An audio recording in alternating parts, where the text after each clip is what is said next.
Bien, mis hermanos, el último capítulo del primer libro de Samuel, el capítulo 31, los versículos del 1 al 13, es uno de estos textos, mis hermanos, que es parecido a una de esas noticias trágicas que podemos encontrarnos en los periódicos o en las noticias del mediodía. Porque primera de Samuel 31, mis hermanos, sería esa noticia trágica que posiblemente al día siguiente en los periódicos o en las noticias saldrían esos titulares terribles, que quizá algún titular de ellos sería cientos de israelitas caen en el monte Gilboa, o quizá matanza en Gilboa, o quizá terrible tragedia en Gilboa. Porque si se dan cuenta, mis hermanos, cuando leemos este capítulo 31 del primer libro de Samuel, nos damos cuenta de que es un capítulo trágico, es un capítulo terrible, es un capítulo, mis hermanos, que todo parece caerse y destruirse. Y fíjense que esta idea, mis hermanos, de que todo parece que se caiga, que todo se destruya y que nada se sustente al final de este libro, esta idea de caer todo, mis hermanos, fíjense que es enfatizado porque el verbo caer se repite varias veces en este capítulo. Fíjense en el versículo 1, que es lo que nos dice. Fíjense, los filisteos pues pelearon contra Israel y los de Israel huyeron delante de los filisteos y cayeron muertos en el monte de Gilboa. Fíjense ahora, mis hermanos, en el versículo 4, al final del versículo. Entonces tomó Saúl su propia espada y se echó. Literalmente el verbo es caer y literalmente cayó sobre ella. Fíjense ahora, mis hermanos, en el versículo 5. Y viendo su escudero a Saúl muerto, él también se echó, otra vez es el verbo caer, cayó sobre la espada y murió con él. Fíjense ahora en el versículo 8, mis hermanos. Fíjense al final del versículo 8. Hallaron a Saúl y a sus 3 hijos tendidos, el verbo aquí es caídos. Los hallaron caídos en el monte de Gilboa. ¿Se dan cuenta, mis hermanos? Parece que todo cae aquí, mis hermanos. Israel cayó en manos de los filisteos.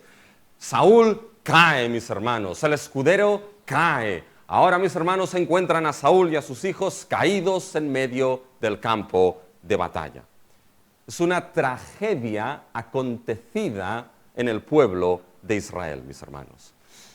Y es precisamente en ese capítulo 31, en esos versículos del 1 al 13, mis hermanos, que es en medio de esta tragedia, mis hermanos, que parece que casi todo llega a su fin. Llegamos al capítulo 31 y es en medio de la tragedia que vemos casi el final de todo. Todo ha caído. Y es precisamente esta idea, mis hermanos, la que el capítulo 31 quiere comunicarnos. Que en medio de la tragedia casi vemos el final de todo. En concreto vemos casi el final de 3 cosas aquí que vamos a destacar en el día de hoy. Fíjense, la primera cosa que destacaremos es que en medio de la tragedia vemos casi el final de la esperanza del reino de Dios. Segundo, mis hermanos, es destacar es que en medio de la tragedia vemos casi el final del honor de nuestro Dios. Y tercero, es que en medio de la tragedia vemos casi el final que nos ilumina al evangelio del reino de Dios. Vamos a destacar estas 3 cosas, mis hermanos, en el día de hoy. Fíjense lo primero, en medio de la tragedia vemos casi el final de la esperanza del reino de Dios. Y como les he dicho, este capítulo 31, mis hermanos, es un capítulo de tragedia, es un capítulo trágico, porque empieza diciéndonos que los filisteos pelearon contra los israelitas, y los israelitas cayeron en el monte de Gilboa. Y después nos encontramos que los 3 hijos de Saúl, mis hermanos, fueron muertos por los filisteos. Y no solamente los hijos de Saúl fueron muertos, sino que Saúl fue herido, mis hermanos. Y después Saúl llegó a cometer suicidio. Y después el escudero de Saúl, mis hermanos, también cometió suicidio. Y después, mis hermanos, aquellos israelitas que estaban al otro lado del Jordán vieron lo que sucedió y patas pa' que os quiero, se fueron, dejaron las ciudades y las tomaron los filisteos. Y los filisteos al día siguiente se encontraron a Saúl muerto y no estando satisfechos con esto le cortaron la cabeza y lo colgaron en el muro de la ciudad, mis hermanos. Y fueron los de Jabes Galaad y cogieron, mis hermanos, los cuerpos y los quemaron y después sepultaron los huesos, mis hermanos. Es una tragedia. Imagínense esto para el final de una película. Imagínense que una película, mis hermanos, acabase de esta manera. Acabase con esta tragedia terrible. Uno se preguntaría y diría, ¿ya está? Dice, ¿no hay nada más? ¿Es esto ya el final de todo? ¿El final trágico y el final terrible? Y no podemos olvidarnos de que con el capítulo 31 estamos llegando al final del primer libro de Samuel. Esto quiere decir que vamos a tener que tener en mente, mis hermanos, ciertas cosas que hemos visto y que hemos ido aprendiendo a lo largo de este primer libro de Samuel. Porque si una de las cosas que este primer libro de Samuel nos enseñó y sigue enseñándonos, mis hermanos, es que Dios traía en medio de su pueblo un cambio de orden, un cambio de gobierno. Se pasaba de todo lo que era el periodo de los jueces, donde había diferentes tribus, diferentes ciudades, las cuales se peleaban los unos con los otros y donde no había rey en aquellos días. Llegamos al periodo del primer libro de Samuel y Dios empieza a traer un cambio, un nuevo orden que será el orden de su reino y de su gobierno en medio de su pueblo. Vimos que Dios, llamando a su profeta, al profeta Samuel, Dios escogerá a un rey para sí mismo para traer su gobierno, su orden, su reino. Pero fíjense, llegamos al final del libro y nos encontramos que el rey, porque aquí Saúl todavía era rey, y nos encontramos que la dinastía de la realeza, mis hermanos, termina al final del libro, muerta en el campo de batalla, y el reino y el gobierno de Dios todavía no ha llegado en medio de su pueblo. El rey ha muerto y el reino no ha llegado. Y la pregunta aquí entonces, la pregunta aquí es, en medio de esta tragedia, la pregunta, mis hermanos, es cómo mantener la esperanza en el reino en medio de esta tragedia. ¿Cómo mantener la esperanza del reino en medio de la tragedia? Y se mantiene, mis hermanos, cuando se entienden dos cosas. Primero, entendiendo que Dios mantiene su reino en su rey escogido. Eso es muy importante. Ese dicho, mis hermanos, que dice que la esperanza es lo último que se pierde, mis hermanos, aquí es una realidad. Porque en medio de esta tragedia que vemos en el capítulo 31, la pregunta es cómo mantener la esperanza en que Dios va a traer su reino. Y la esperanza se mantiene cuando uno entiende que Dios mantiene su reino y la esperanza en su reino en el rey que Él se ha escogido. Fíjense, esto lo vamos a ver en los primeros 7 versículos. Pero en estos primeros 7 versículos, mis hermanos, se nos muestra la muerte de la dinastía, diríamos, de Saúl. Y son unos versículos que no son difíciles de interpretar y que no son difíciles de entender. Pero, y ciertamente, mis hermanos, hay un pero, siempre hay algún pero en algún sitio, vamos a tener que entender este último capítulo, mis hermanos, a la luz de ciertas cosas que hemos visto a lo largo del libro de Samuel y en concreto a la luz de los últimos capítulos, del 27 al 31. Que ya se los expliqué, pero vamos a hacer un poquito de memoria. Si recuerdan, mis hermanos, en los capítulos del 27 al 29 les dije que ahí Dios lo que hacía era, en su providencia y en su misericordia, sacó a David de tener que ir a pelear juntamente con Aquis en contra de su pueblo. Y en medio de esta historia estaba el capítulo 28, que era cuando Saúl fue a consultar a la bruja de Endor. Esta estructura es importante, ya la veremos un poquito al final de este punto. Fue a consultar a la bruja de Endor. Pues bien, nuestro capítulo 31 es la continuación de lo que sucede en el capítulo 28 después de que Saúl consultó a la bruja de Endor. Porque fíjense que es en el capítulo 28, mis hermanos, que se prepara la batalla que vemos en el capítulo 31. Fíjense, vayan al capítulo 28, mis hermanos, y fíjense en el versículo 4 de ese capítulo. Se juntaron pues los filisteos y vinieron y acamparon en Sunem, y Saúl junto a todo Israel y acamparon en Gilboa. Aquí en el capítulo 28, versículo 4, se prepara, mis hermanos, la batalla. Saúl va a consultar a la bruja de Endor y ahora esta batalla preparada en Sunem y en Gilboa en el capítulo 28, la acción empieza en el capítulo 31. Y el capítulo 31 nos dice, el versículo 1, los filisteos pues pelearon contra Israel y los de Israel huyeron delante de los filisteos y cayeron muertos en los montes, en el monte de Gilboa. Es como si el capítulo 28 fuese cámara y el capítulo 31 fuese acción. La acción y la batalla empieza. Y fíjense que en el versículo 1 que hemos leído es una descripción general de lo que en esa batalla sucede. Es solamente una descripción general. Los filisteos pelearon contra Israel y los israelitas cayeron en el monte de Gilboa. Sería como el titular de lo que sucede en esa batalla. En lo que es la narrativa hebrea, mis hermanos, la narrativa hebrea permite hacer esto y a veces utiliza esta herramienta. Introduce lo que es un tema, simplemente lo resume y después, más adelante, va a añadir los detalles de lo que sucede en ese resumen. Y es lo que vemos aquí. El versículo 1 es el titular. Los israelitas, Israel cayó en el monte Gilboa a mano de los filisteos. Y ahora a partir del versículo 2, la Biblia empieza a dar detalles de cómo fue esa batalla, de cómo cayeron en el monte Gilboa. Pero si se dan cuenta, mis hermanos, lo que hace la Biblia es focalizarse no en todo Israel, sino en la familia real, en los hijos de Saúl y en Saúl mismo, mis hermanos. Esto es como una película. Ahora vemos cómo la cámara, mis hermanos, empieza a entrar dentro de lo que es la batalla. Y nos lleva la cámara en medio de lo que es el fragor de la batalla. Y vemos aquí a los israelitas y a los filisteos, mis hermanos, peleándose con espadas, con lanzas. Y la cámara avanza entre lo que es la batalla y se focaliza en Saúl y en sus hijos.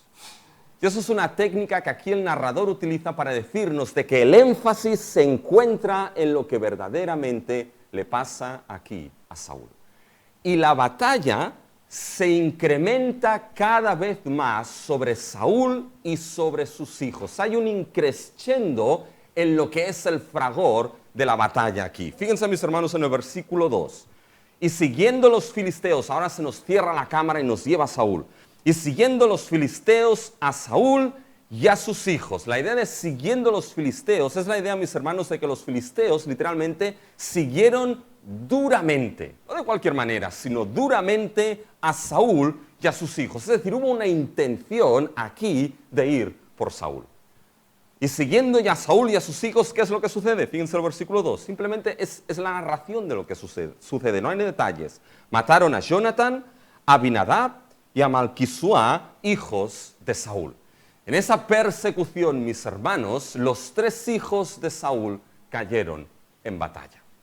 Jonatán, el amigo de David, el amigo del alma de David, mis hermanos, el amigo de pacto con David, cayó muerto en la batalla. Y después sus otros 2 hermanos. Pero el tema no queda aquí. La batalla, mis hermanos, se incrementa y se hace más dura sobre Saúl. Fíjense en el versículo 3. Y arreció la batalla contra Saúl. ¿Se dan cuenta cómo hay un increscendo en la batalla? Fíjense, mis hermanos, los verbos que se utilizan aquí en el versículo 1. Cayeron muertos en el monte. Cayeron, pelearon los israelitas, los filisteos y cayeron muertos. Versículo 2. Siguiendo fuertemente a Saúl, cada vez va más. Versículo 3. Arreció la batalla contra Saúl, mis hermanos. Ese increscendo, la Biblia nos muestra de que cada vez la batalla es más fuerte y dura contra Saúl. Y Saúl, mis hermanos, aquí está escapando. Y quizás Saúl no se ha dado cuenta de que sus 3 hijos, mis hermanos, han muerto. Quizás está corriendo con su escudero, escapando de esa batalla. Sus 3 hijos que van detrás. Han caído los 3 hijos en batalla, mis hermanos. Y ahora de repente, mientras Saúl está en medio de la batalla e intenta escapar en esa batalla que arrecia sobre su vida, alguien en la colina de Sunem da una orden, mis hermanos. Los arqueros se preparan. Y los arqueros lanzan sus flechas. Mis hermanos, uno puede utilizar la imaginación aquí porque la narrativa nos lo permite. Y pueden ver las flechas, la lluvia de flechas volando por encima de los ejércitos, peleándose, incluso con el ruidito que hacen, mis hermanos, y ¡faz! Unas de esas flechas alcanzan a Saúl, que estaba escapando. Y lo hirieron gravemente. Fíjense el versículo 3. Y arreció la batalla contra Saúl, y le alcanzaron los flecheros, y tuvo gran temor de ellos. ¿Ven esta última expresión? Tuvo gran temor de ellos. Lo siento aquí por la Reina Valera, pero está muy mal traducida. Porque en realidad esa expresión, tuvo gran temor de ellos, es la expresión que fue gravemente herido por ellos. Así es como, por ejemplo, la Biblia de las Américas lo traduce. Fue alcanzado por los arqueros, fue alcanzado por las flechas, mis hermanos, y fue gravemente herido Saúl en el campo de batalla. Y ahora pinten a Saúl ahí, herido con las flechas, mis hermanos. Y le pide algo totalmente sorprendente a su escudero. ¿Qué le pide, mis hermanos? Le pide que le mate, le pide que acabe con su vida. Fíjense el versículo 4. Entonces dijo Saúl a su escudero, saca tu espada y traspásame con ella. Estos son 2 órdenes, mis hermanos. Aquí no le está dando una sugerencia a su escudero. Son 2 imperativos. Saca tu espada, traspásame con ella. ¿Para qué propósito? Fíjense que Saúl nos explica el propósito de por qué quiere que su escudero lo mate. Fíjense el versículo 4. Para que no vengan estos incircuncisos y me traspasen. Fíjense el lenguaje que utiliza aquí Saúl. No dice para que vengan estos filisteos, sino para que vengan ¿quién? Esos incircuncisos. Es decir, hay un poco de lenguaje despectivo de Saúl hacia esos filisteos. Ciertamente eran incircuncisos, pero el tono, mis hermanos, hay un poco de tono despectivo.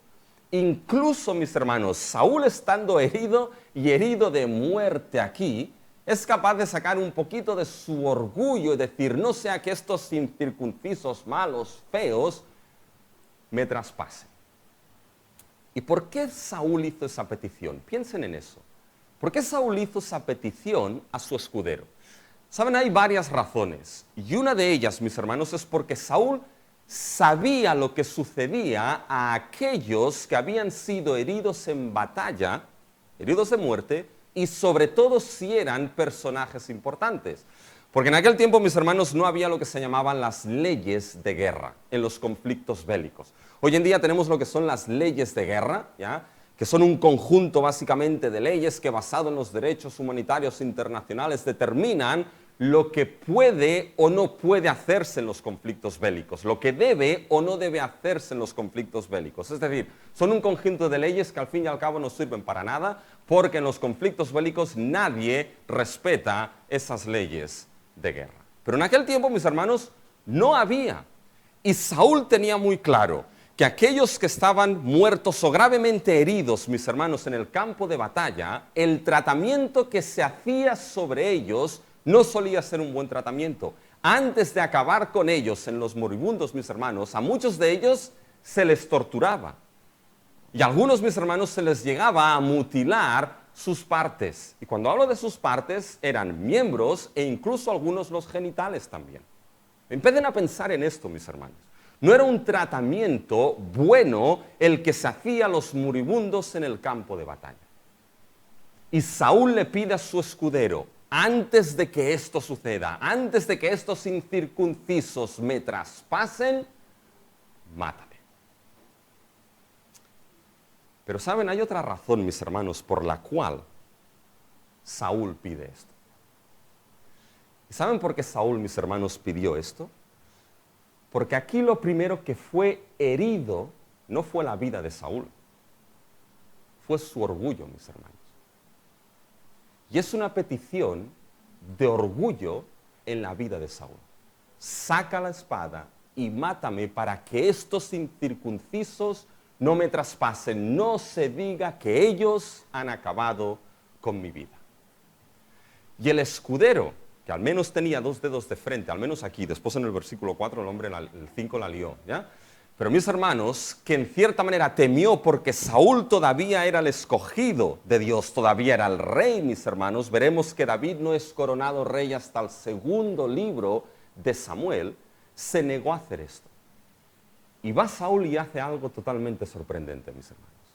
Fíjense lo que es al final del versículo 4. Entonces tomó Saúl su propia espada y se echó, cayó sobre ella.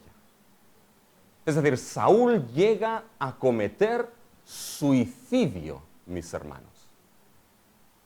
Antes, fíjense, antes de dar el privilegio a esos filisteos, antes de dar el privilegio a esos incircuncisos, y que se pudiese decir que los filisteos fueron los que acabaron con la vida del rey Saúl, mis hermanos, Saúl decide cometer suicidio. Y lo hizo por orgullo. Fíjense, mis hermanos, que el Saúl alto y grande, orgulloso en su juventud, sigue siendo orgulloso, mis hermanos, en su muerte. Por tanto, podría decirse, mis hermanos, que Saúl murió aquí, al final, por su propio orgullo.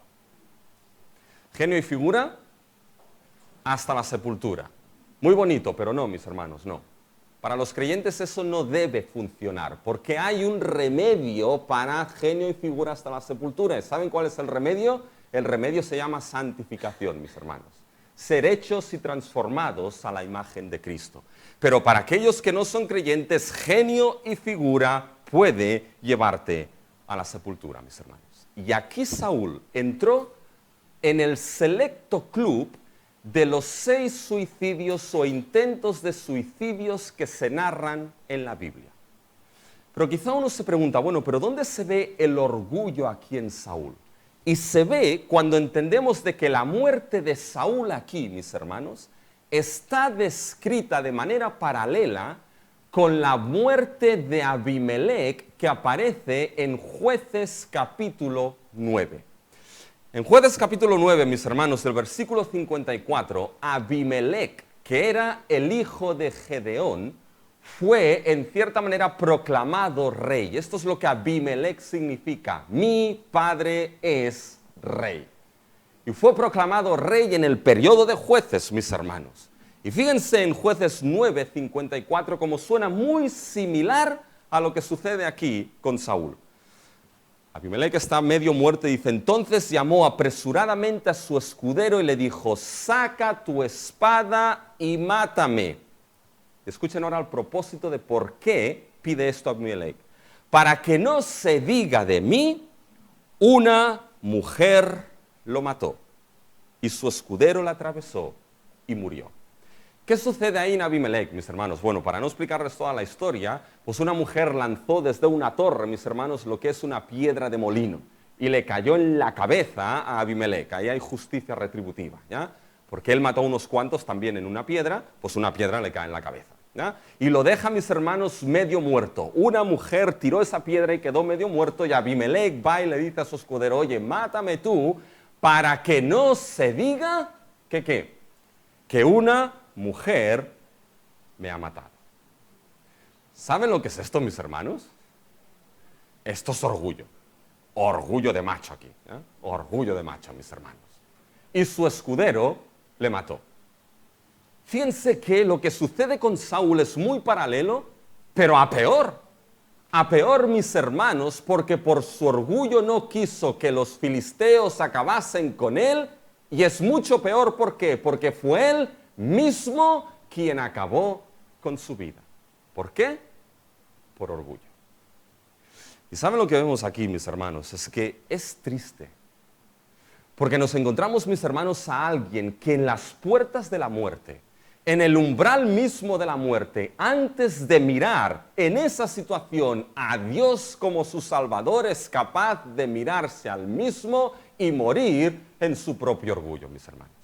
Es tan triste ver, mis hermanos, aquellas situaciones en que aquellos que están a las puertas de la muerte, en el umbral mismo de la muerte, mis hermanos, son capaces, antes de mirar a Dios para salvación y como Salvador, mirarse a sí mismos y por orgullo, mis hermanos, acabar muriendo en su orgullo antes de mirar a Dios para salvación.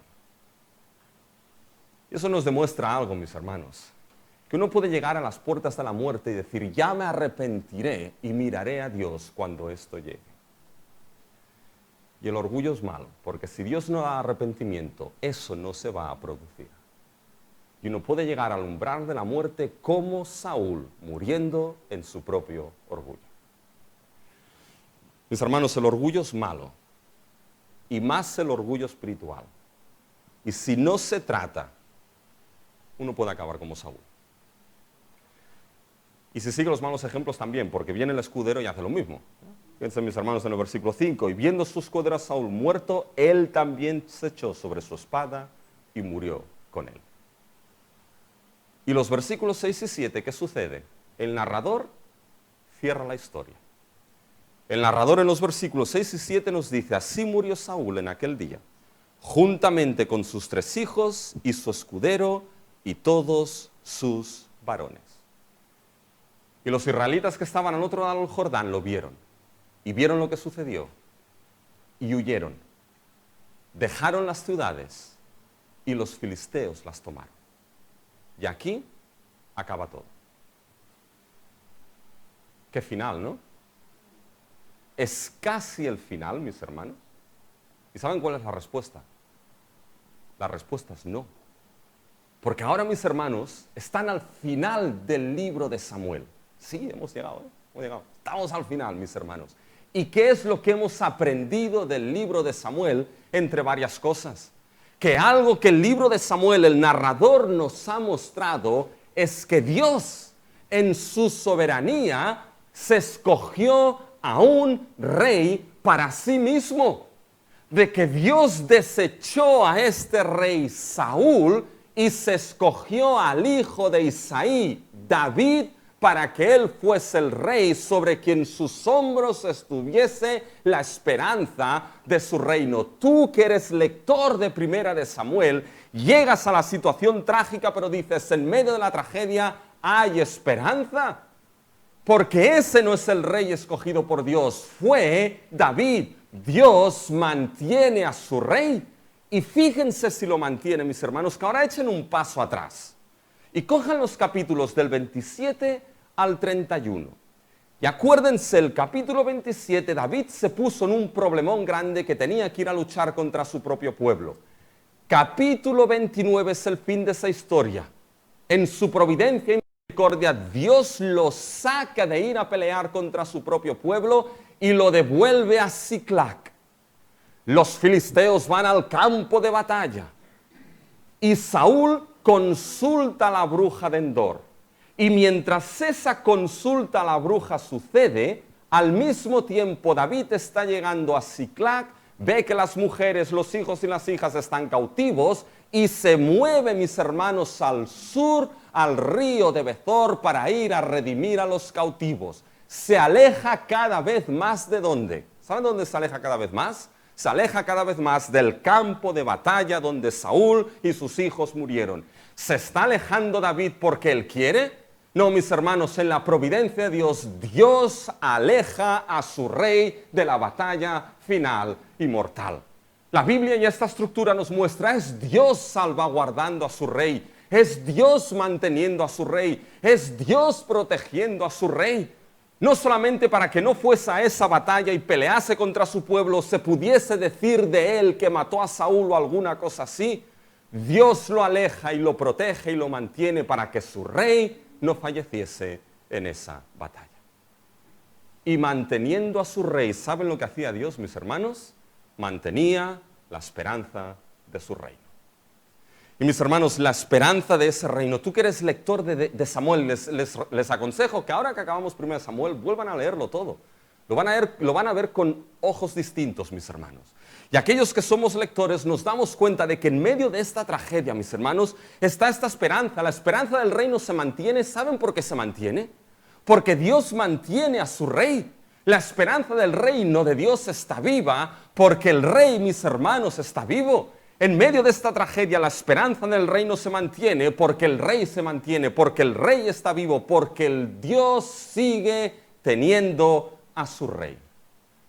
¿Y saben qué, mis hermanos? Esto para ti y para mí se cumple en aquel que es nuestro Rey, nuestro Señor Jesucristo, y en medio de este mundo, que es un mundo de tragedia, en medio de tragedias personales en nuestra propia vida, o en medio, mis hermanos, de tragedias en un mundo que es trágico y está loco, que puedes poner las noticias y ver, mis hermanos, cómo seres humanos mueren de deshidratación en el desierto. Y lo que hacen los gobiernos es quejarse de esto al mismo tiempo que dan dinero para que esos inmigrantes no entren en sus fronteras. Y en un mundo, mis hermanos, de tragedia personal y de tragedia mundial, donde mantenemos la esperanza del reino de justicia, salvación y gloria de nuestro Dios, ¿saben dónde, mis hermanos? En que nuestro Rey vive. Y en que nuestro Rey Jesús se mantiene. Y en que Dios sigue teniendo Rey. Sí, murió en la cruz, pero Cristo resucitó. Y nuestro Rey vive y con Él vive la esperanza del reino de Dios. En medio de la tragedia. Por tanto, ¿cómo mantienes la esperanza de ese reino en medio de la tragedia? Entendiendo que Dios mantiene el reino en su Rey escogido. Pero entendiendo otra cosa. Entendiendo que Dios mantiene su reino en la fidelidad de su palabra. Fíjense, mis hermanos, estos primeros 7 versículos son el cumplimiento de la palabra fiel de nuestro Dios, mis hermanos. Porque les he dicho que estos versículos continúan la historia del capítulo 28. Y ahora, si hacen memoria, hagan memoria. ¿Qué es lo que le dijo Samuel? Aunque sé que después hubo debates de ¿era Samuel o no era Samuel? Todo eso. ¿Qué es lo que le dijo Samuel al venir del Seol, mis hermanos, a Saúl? Vayan al capítulo 28. Fíjense el versículo 18. Capítulo 28, versículo 18. Como tú no obedeciste a la voz de Jehová, ni cumpliste el ardor de su ira contra Amalec, por eso Jehová te ha hecho esto hoy. Y Jehová entregará a Israel también contigo a mano de los filisteos, y mañana estaréis conmigo tú y tus hijos. Y Jehová entregará también al ejército de Israel en mano de los filisteos. ¿Qué es lo que le dijo Dios por boca de Samuel en el capítulo 28? Mañana, Saúl, capítulo 31. Mañana, Saúl, estaréis conmigo, tú y tus hijos. Y Dios entregará a Israel a los filisteos. ¿Qué es esto, mis hermanos? ¿Saben lo que es esto? Palabra de Dios. Dios se lo dijo a Saúl. Aquí podríamos decir, como algunos de nuestros hermanos presbiterianos dicen cuando al final se acaba de leer la escritura, dicen, esta es la palabra del Señor, alabado sea Dios. Dios dijo esto. Dios, mis hermanos, le dijo, los entregaré y os entregaré. Es el juicio, fíjense, es el juicio último de Dios sobre Saúl, pero mucho más, sobre toda su dinastía, mis hermanos. Ese es el juicio de Dios. Capítulo 28, Dios dice, Dios anuncia. Capítulo 30, 31, ¿qué es lo que hace Dios? Dios cumple lo dicho. ¿Se dan cuenta, mis hermanos? Dios sigue siendo fiel a lo dicho en su palabra. Y aquí está la lógica sublime, mis hermanos. La lógica es que aún y en medio de esa tragedia que Dios permitió y como juicio Dios obró sobre Saúl, mis hermanos, que Dios siguiese siendo fiel a su palabra, ¿saben qué demuestra? Que incluso en medio de esa tragedia de su pueblo, Dios seguía en control de todo. Que Dios cumpliese y fuese fiel a su palabra nos demuestra que en medio de esta tragedia, mis hermanos, el plan de Dios sigue adelante. Y Dios, siendo fiel a su palabra, cumpliendo lo que dijo en relación a Saúl y a su dinastía, cuando aquí la dinastía de Saúl termina como dinastía real, ¿qué puerta se abre, mis hermanos? ¿Saben qué puerta se abre? Se abre la puerta, mis hermanos, de que ahora sea la línea no de Benjamín, sino la línea de Judá, la cual sustente lo que es la esperanza del reino. Se abre el segundo libro de Samuel, mis hermanos, donde ahora David, de la línea de Judá, tal y como Dios ya estableció en Génesis 49, será la línea que sustentará el cetro, el gobierno y el trono de Dios. ¿Se dan cuenta, mis hermanos? Siendo fiel a su palabra, Dios mantuvo su reino. Porque esa línea de Benjamín se acabó como línea real y se abre la puerta a que Judá tome el reino que Dios prometió. Por tanto, aquí hay algo muy importante, mis hermanos. Todo tiene que verse bajo esa obra que Dios está realizando, bajo esa fidelidad de Dios a su palabra, mis hermanos. Nada sucede aquí sin que Dios no lo permita y sin que Dios no lo dijese. ¿Y saben qué? Debemos empezar a entender algo. Debemos empezar a entender y a leer, mis hermanos, lo que sucede en este mundo y lo que sucede en nuestras vidas dentro del gran marco de la obra de la salvación de nuestro Dios. Entender lo que sucede en nuestras vidas a la luz de que Dios, mis hermanos, es fiel a su palabra, incluso las tragedias personales de nuestra vida. ¿Saben qué? Yo todavía, mis hermanos, soy incapaz de entender por qué Dios permitió, y con eso no me malentiendan, no estoy diciendo lo que ahora les voy a explicar, que fue el juicio de Dios, nada de eso. Pero todavía soy incapaz de entender por qué Dios permitió que mi madre, con 51 años, muriese. Tuviese 2 años de sufrimiento de un cáncer terrible. No pudiese ir a mi boda con mi esposa. Tuviese que sufrir, mis hermanos, durante 2 años. Estar involucrada en la radio, en el servicio a Dios, y con 51 años Dios se la llevase. ¿Saben qué? Todavía no lo entiendo. Me preguntan por qué y no tengo ni idea, mis hermanos. Y Dios no me ha dado respuesta a ello. Pero en medio de esa tragedia familiar y personal, algo sí sé, mis hermanos. Y lo que sí sé es que Dios sigue siendo fiel. Y lo que sí sé, mis hermanos, es que Dios no ha dejado de ser fiel a lo que Él estableció.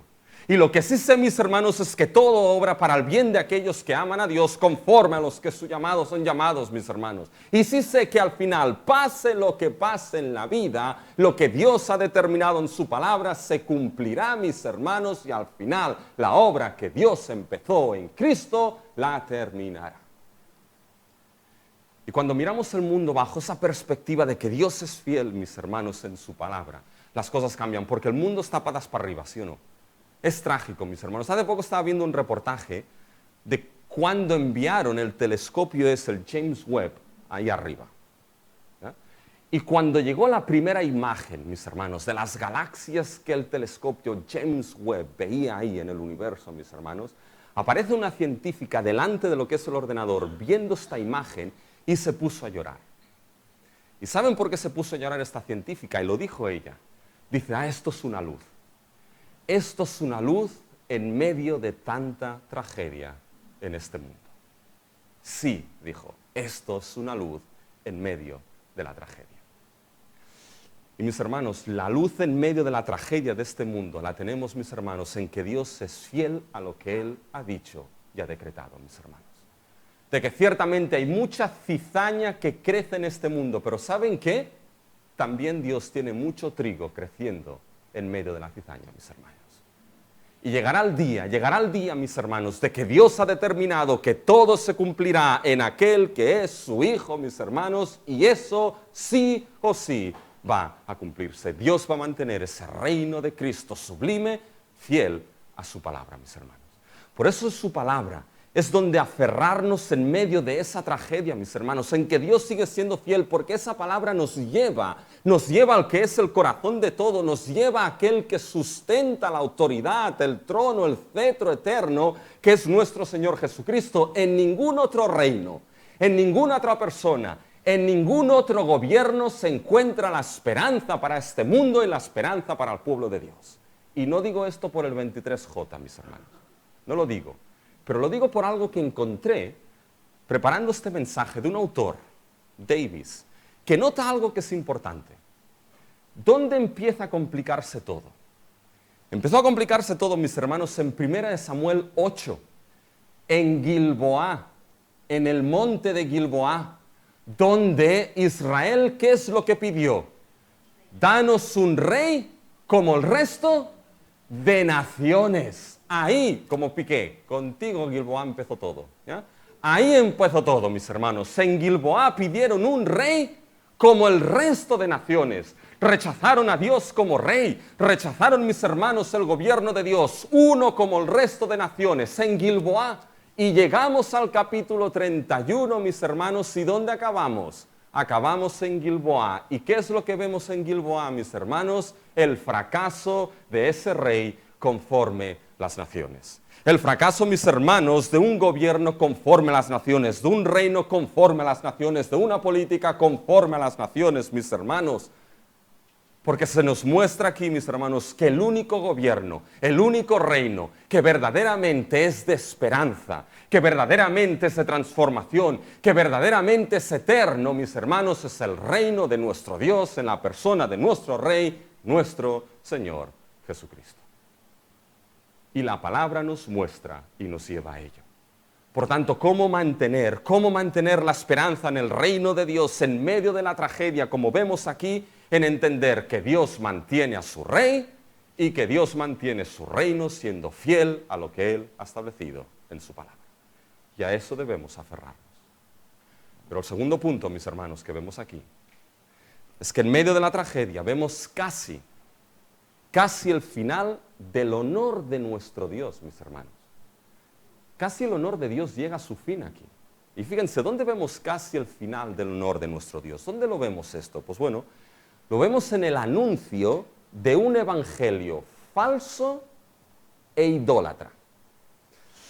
Y uno se preguntará aquí, bueno, ¿dónde el pastor, con la cara que pone José Luis, dice, ¿dónde el pastor ve aquí un evangelio falso e idólatra, mis hermanos? Bueno, déjenme que les argumente lo que vemos aquí.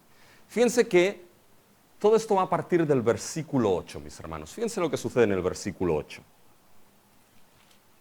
Aconteció al día siguiente que viniendo los filisteos a despojar a los muertos, hallaron a Saúl y a sus 3 hijos tendidos en el monte Gilboa. Eso era común. Había la batalla y después muchas veces al día siguiente el ejército que había ganado pasaba otra vez por las ciudades, por el campo de batalla, y lo que hacían pues era despojar a los muertos y se llevaban el botín. Esto es lo que sucede aquí. Y cuando vuelven al día siguiente al campo de batalla, ¡qué sorpresa! ¿Quién se encuentran? Fíjense en el versículo 9. En el versículo 8. Y hallaron a Saúl y a sus 3 hijos tendidos en el monte de Gilboa. Se encuentran a Saúl con su armadura, con todo lo que son sus armas, tendido, el rey de Israel tendido. Y les repito, todavía era rey porque David no es coronado hasta 2 de Samuel. Por lo tanto, quien vieron ahí en el suelo muerto era el rey de Israel. Y sus 3 hijos, mis hermanos. ¿Y qué es lo que hicieron? Córtenle la cabeza. Fíjense en el versículo 9. Y le cortaron la cabeza. Y le despojaron de las armas, o mejor dicho, de la armadura. Y enviaron mensajeros por toda la tierra de los filisteos para que llevaran las buenas nuevas al templo de sus ídolos y al pueblo. Fíjense lo que hacen aquí los filisteos. Se encuentran a Saúl muerto y ¿qué hacen con su cabeza? Le cortaron la cabeza. Y paren aquí, mis hermanos, porque ya tienen que notar de que hay varios que han perdido la cabeza en el primer libro de Samuel. Uno que no la perdió, pero sí se descogotó, fue Elí, mis hermanos.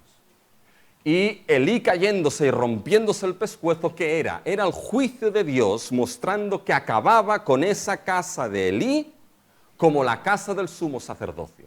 Era el juicio de Dios. Otro que perdió la cabeza, mis hermanos, ¿quién fue? Fue Dagón. ¿Y quién fue Dagón? El dios de los filisteos, ¿se acuerdan? Vino los filisteos, cogen el arca del pacto, mis hermanos, y ponen el arca junto a su dios Dagón. Y al día siguiente el dios Dagón aparece en el suelo con las manos amputadas y decapitado en la cabeza. ¿Qué era esto, mis hermanos? Dentro de ese contexto, ¿qué es? Es la idea de que Dagón ha caído decapitado delante del arca del pacto, decapitado por Dios. Dios ha herido la cabeza de su enemigo, de la serpiente, del enemigo de su pueblo. Es la descripción de que Dios vence a Dagón. ¿Se dan cuenta? Otro que perdió la cabeza, ¿quién fue, mis hermanos? Alguien muy alto. Goliat. Mis hermanos, después de que David venció a Goliat, ¿qué fue y hizo David? Fue y le cortó la cabeza, mis hermanos.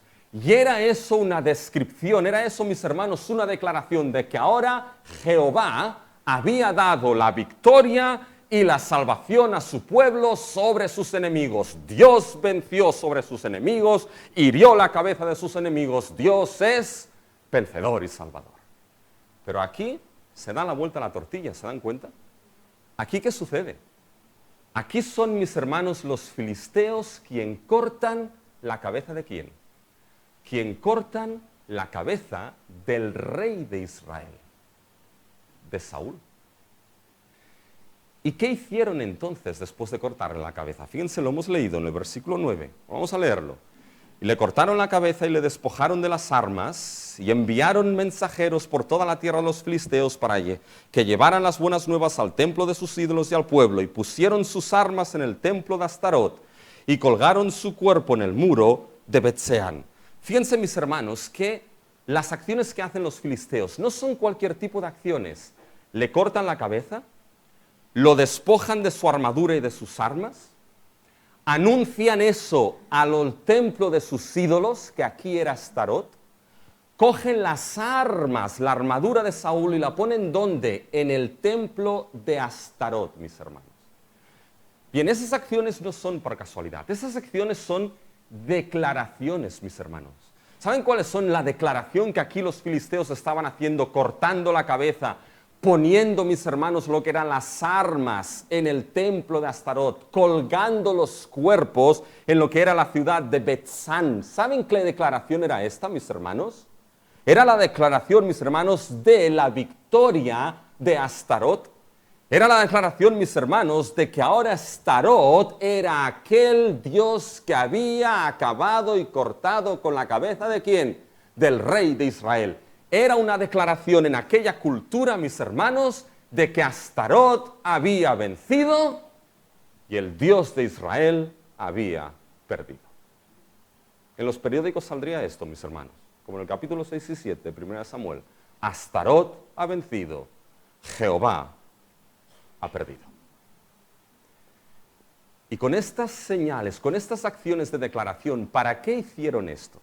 Fíjense el versículo 9, no lo pierdan, mis hermanos, al final del versículo 9. Hicieron todo esto y enviaron mensajeros por toda la tierra de los filisteos para que llevaran las buenas nuevas al templo de sus ídolos, al pueblo. Para que llevaran las buenas nuevas. Ponen aquí. Si yo les pregunto, ¿qué significa la palabra evangelio? ¿Qué me responderían? Las buenas nuevas. ¿Qué anunciaron aquí, mis hermanos? Las buenas nuevas. Es más, cuando uno coge este versículo, en la versión griega, mis hermanos, y lo lee en la versión griega, ¿saben qué verbo aparece aquí, mis hermanos, en llevar las buenas nuevas? Es el verbo evangelizar, mis hermanos. Este versículo podría leerse así. Y le cortaron la cabeza y le despojaron de las armas y enviaron mensajeros por toda la tierra a los filisteos, evangelizando en el templo de sus ídolos y al pueblo, mis hermanos. ¿Se dan cuenta? Viene de la palabra evangelio. Evangelizaron las buenas nuevas ¿de qué, mis hermanos? ¿De quién? ¿Saben de qué y de quién? Las buenas nuevas de que Astarot había vencido y de que Jehová había perdido. ¿Se dan cuenta? Mis hermanos, el evangelio, el anuncio de un evangelio falso y de un evangelio idólatra, mis hermanos. Y la cuestión que quizá alguno se pregunta aquí, ¿por qué aparece la palabra evangelizando aquí? Porque les voy a explicar algo. La palabra evangelio, mis hermanos, no es de propiedad privada de la Biblia. Era una palabra que también se utilizaba en literatura fuera de la Biblia en aquel tiempo. Y se utilizaba muchas veces, ¿saben para qué la palabra evangelio? Para hablar y describir la victoria después de una batalla militar. ¿Qué es lo que nos encontramos aquí? La victoria después de una batalla militar. En el tiempo greco-romano se anunciaban las buenas nuevas de una victoria después de una batalla militar, mis hermanos. Se utilizaba la palabra evangelio para anunciar también el nacimiento de algún César. Cuando César Augusto nació, ¿saben cómo se anunció esto al mundo? Como buenas nuevas, evangelio para el mundo.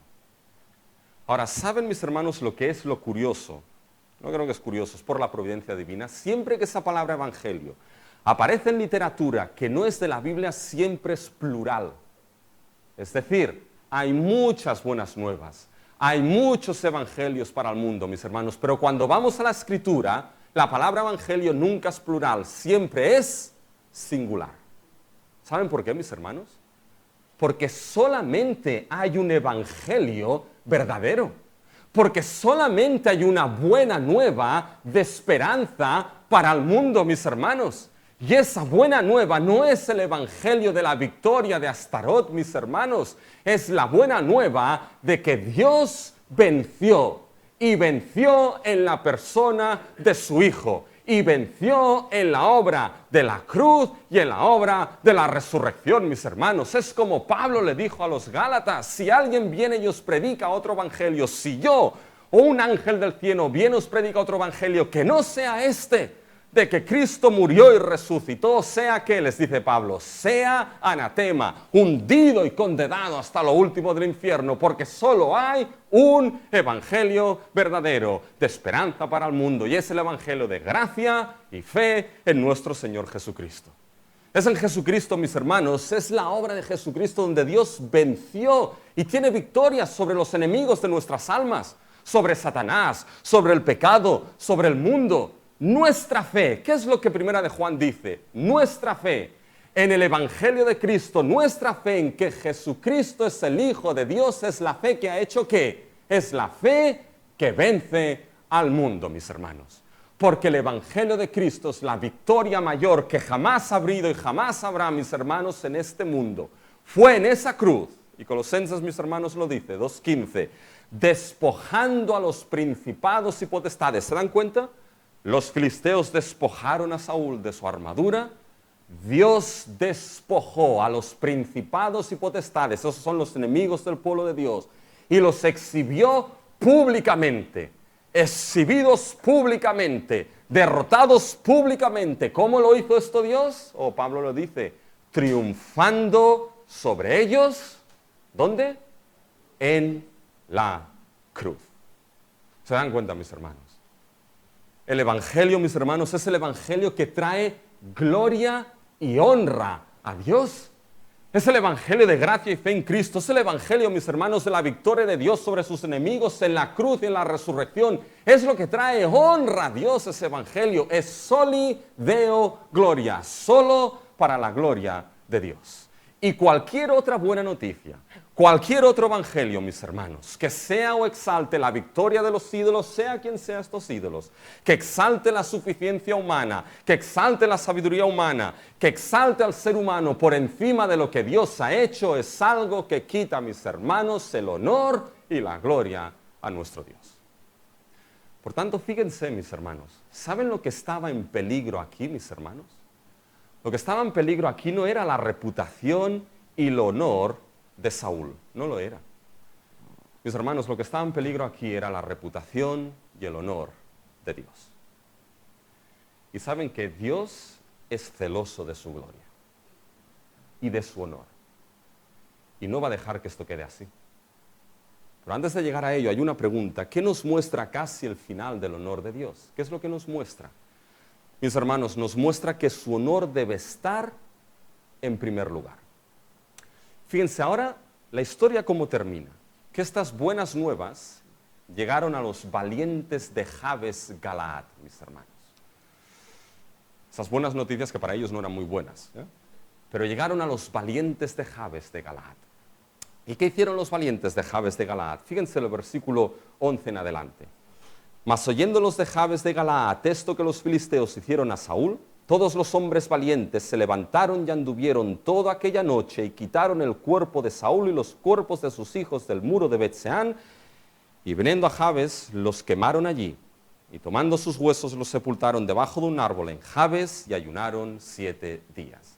Los valientes de Jabes Galaad, mis hermanos, fueron valientes porque tuvieron que ir de Jabes Galaad a Bet-Seán, que esos son 25 kilómetros. Y andaron, mis hermanos, toda la noche. Tenían que ir de noche y era peligroso porque tenían que ir estos 25 kilómetros, vadear el río Jordán, internarse en territorio filisteo, llegar hasta Bet-San, mis hermanos, descolgar los cuerpos, mis hermanos, de Saúl y de sus hijos y volver otros 25 kilómetros para atrás, mis hermanos, para llevárselos a Jabes Galaad y ahí hacer algo francamente extraño. ¿Saben lo que hicieron? Los quemaron, mis hermanos.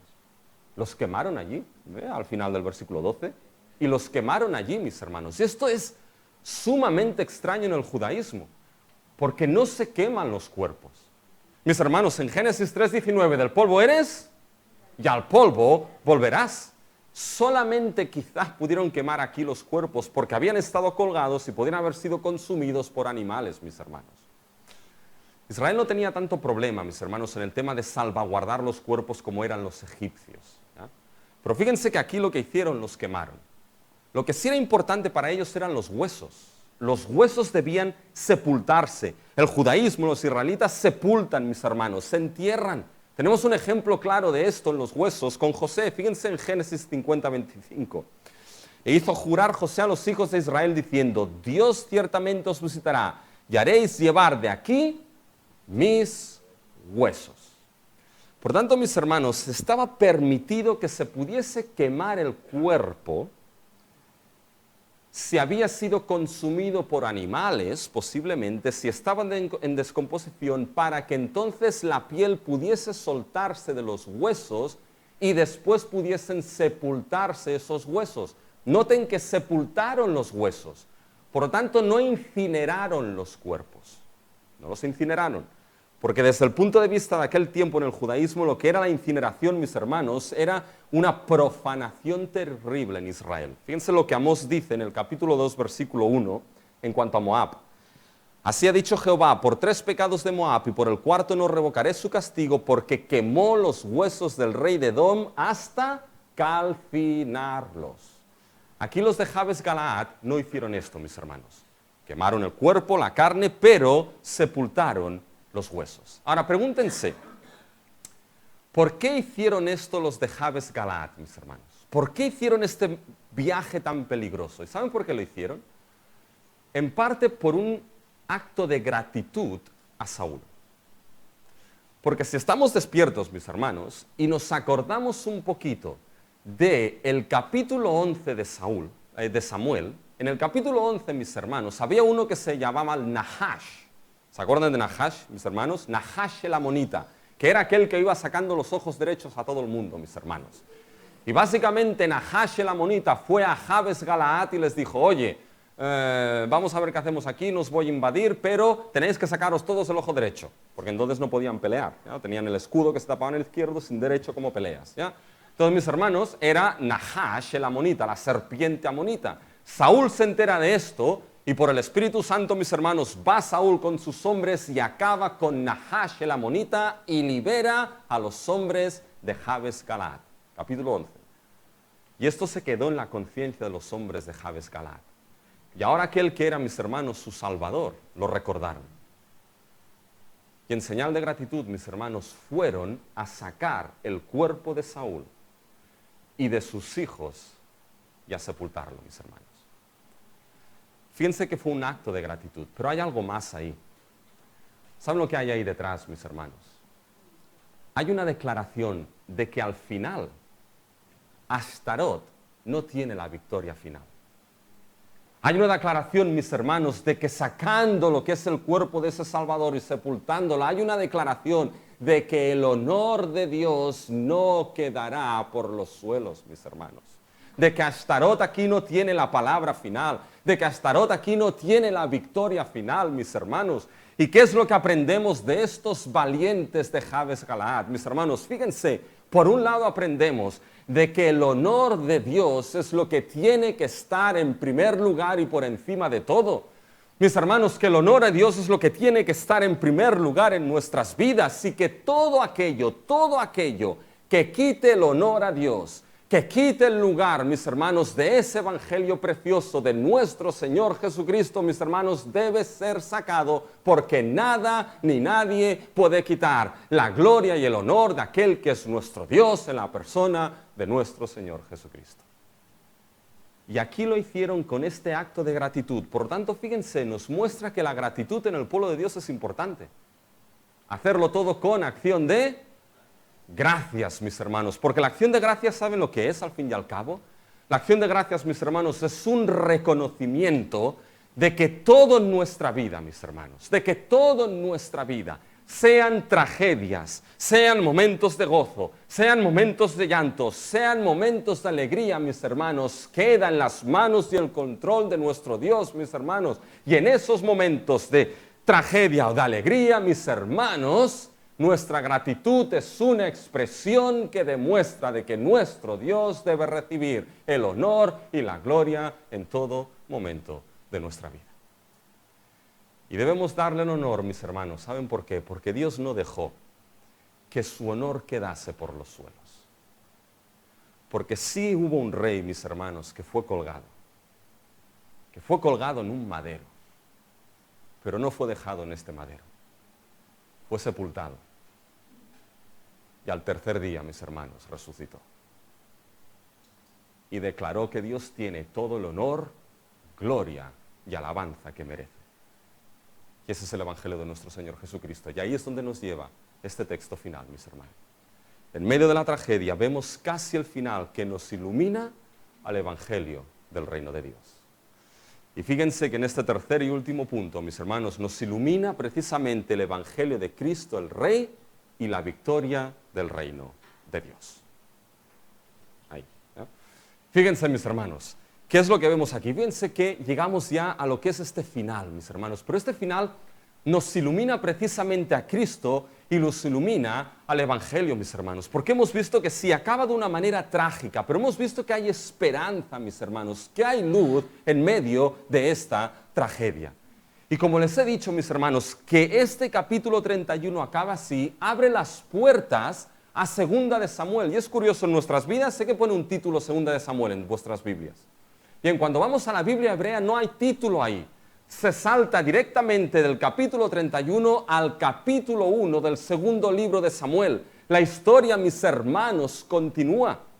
Y fíjense que nos está diciendo la estructura de esos libros, mis hermanos, que sí, Saúl murió, pero se abre la puerta a la línea de Judá, se abre la puerta al rey David, se abre la puerta, mis hermanos, a que el reino continúe en David.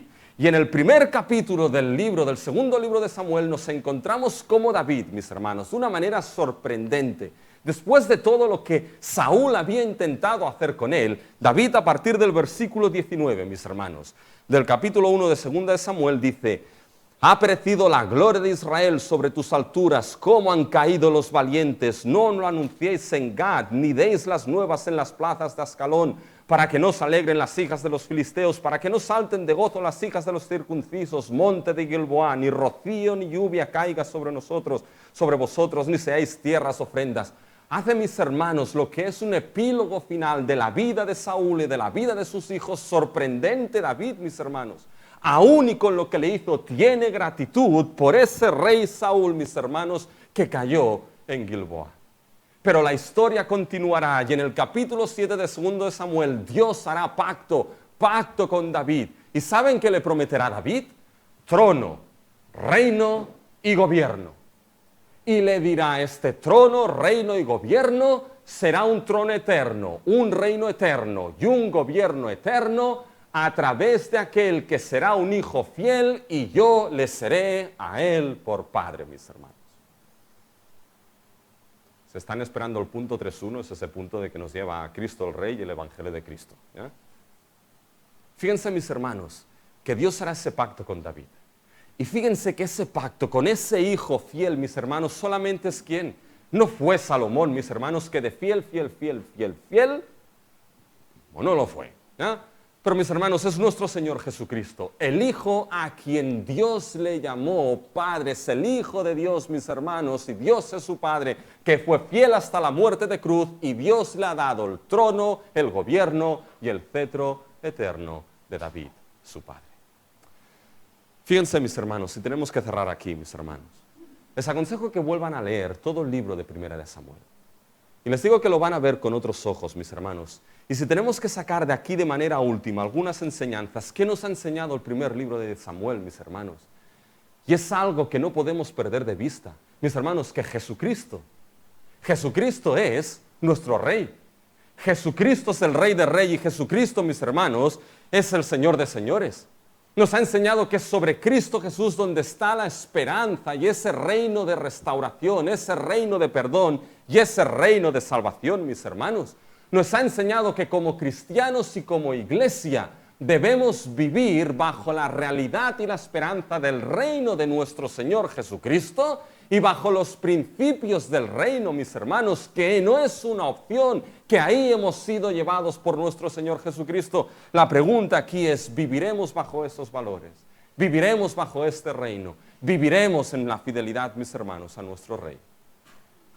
Y algo que Samuel, mis hermanos, está explicado es que por activa o por pasiva, escucha, por activa o por pasiva, Primera de Samuel te ha estado mostrando una y otra vez el Evangelio de nuestro Señor Jesucristo. Una y otra vez te ha mostrado que Cristo el Rey, su muerte y su resurrección, y lo ha hecho, mis hermanos, mostrándote una y otra vez para que lleves al arrepentimiento y a la fe, y en el día de hoy no dejes pasar que Cristo murió, que Cristo resucitó, que Cristo es el Rey, que en Él hay perdón y salvación. Y Dios quiera que si eres creyente, por la gracia de Dios, mis hermanos, Dios te despierte y nos despierte y vivamos en ese reino. Y Dios quiera que en su gracia puedas llegar por fe y arrepentimiento a Cristo Jesús.